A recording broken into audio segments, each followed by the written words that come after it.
Hello everyone, this is Roshni Sri Abhirami, a legal intern with LEXIS and Company. Today I'll be dealing with the transgender rights in India. Transgender rights in India have been recognized for more than 3000 years.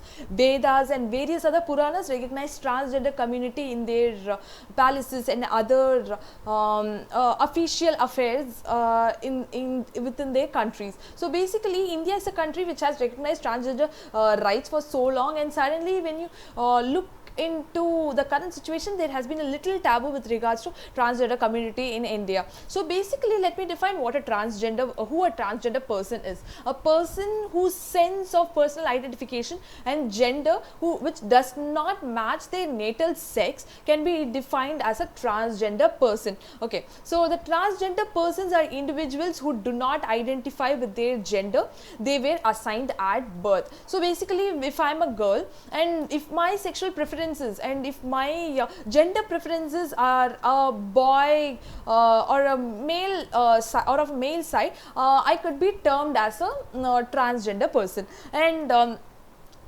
in various countries including India, these particular communities have been recognized as the third gender, and even various forms in India you could see that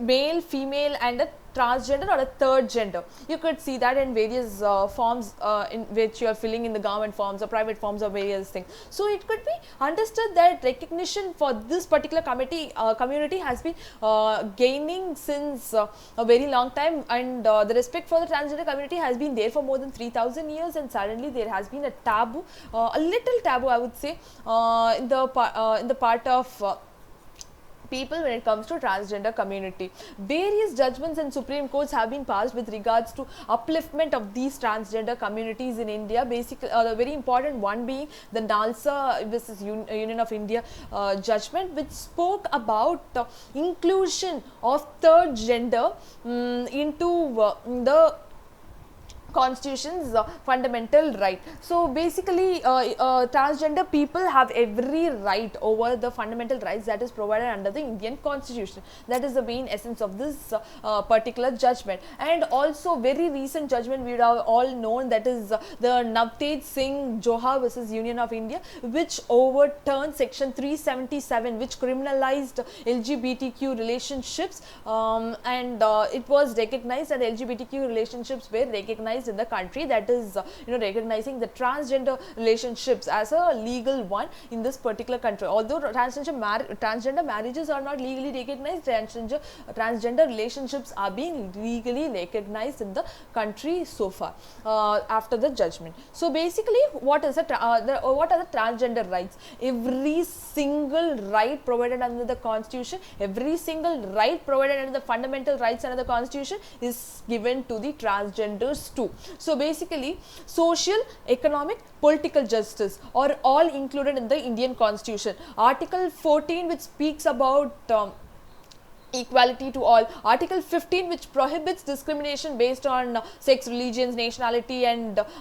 place of birth and other things. Article 21, which guarantees all the citizens for right to privacy and right to personal liberty and dignity, and Article 23, which prohibits human trafficking, and all the other articles which provides you the right to follow your religions and everything are given to the transgenders as well. Okay, so furthermore, the UDHR, the Universal Declaration of Human Rights, also states that regardless of sex or sexual orientation or gender inequality, gender identity, is entitled to the protections afforded by the international human rights law. So irrespective of all these gender issues and everything, every single person is entitled to every single right provided in the Constitution and also to the other international human rights laws in the world. So but one unfortunate thing is that in reality,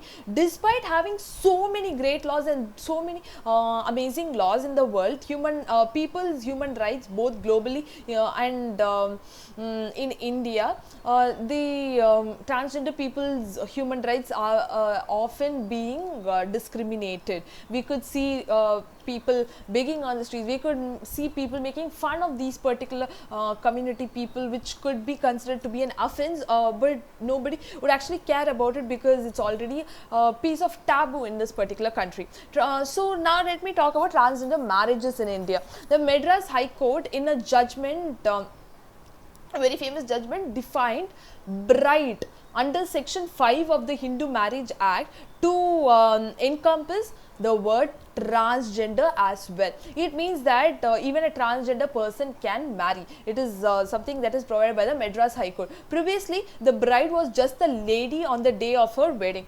However, after the Nalsa judgment, the case the Puttaswamy judgment, which talked about the privacy under Article 21 and Navteej Singh Johor's rulings and everything, the Madras High Court came to the support of LGBTQ community and said that even if it's a transgender, she would be considered as a bride, or she could get married and she has the marriage rights as per the Hindu Marriages Act in India. So this is something that we have to keep in mind, and it's very important that we consider it as a person.